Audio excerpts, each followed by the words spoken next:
Hi, I'm Marcella from SpectroCloud, and I'm here with Justin Head. And Justin, I want to talk to you about the big hit of a session you had here at KubeCon. So you had not only one full house for a session, but actually two, wrapping up with an important presentation, super packed. And my first question to you is, why do you think this session was so relatable and created such a big buzz?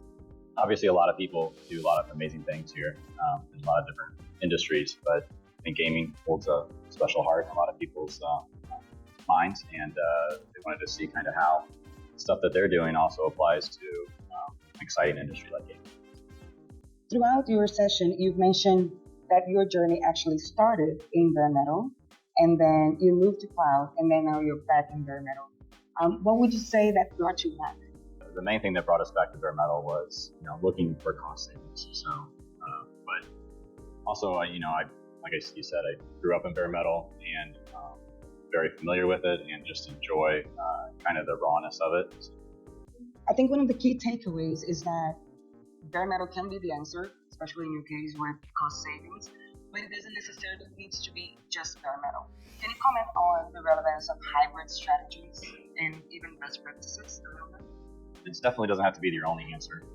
In this day and age, we do a lot of multi-cloud workflows. Really, the different cloud providers, while they might have the same services to target a certain workflow, some are better than others, and certain developers like one is better than others as well. And I think really not being tied down to a cloud, but more of tying yourself into where does the workload run the best. And for us, bare metal is an answer for, like raw compute, the network that we need. And maybe for someone else, using a Google service or an AWS service is the right answer for what they're trying to get done. So I think really it's just going and working to have, the flexibility within your organization to be able to adopt things and make them work and be interoperable with each other.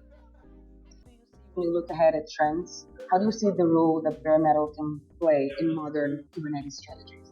An enabler of allowing you to run workloads that are focused on performance, network, and horsepower you can get out of servers, even custom solution and custom hardware underneath, in places where you don't normally have, wouldn't think to have a cloud services. So you can put bare metal in a number of different data centers, and you can still modify and use it just as you do in a cloud native fashion these days. And I think that's the real kind of enabler as far as where it's going in the future.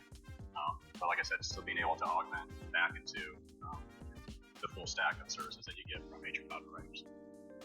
And as we wrap up, any advice that you would give to other companies that might have similar needs and challenge as we? Especially if you're not using bare metal or you're not doing multi-cloud even, is it's not as daunting and hard of a task as you might make it out to be. So feel free to give it a try and see what it can do for you. I think you'll see some clear advantages for doing it. And like I said, it's always a journey, but it's not as big of a journey and a leap as you might expect. Thank you again so much, and congratulations on your amazing session. Yep. Thank you.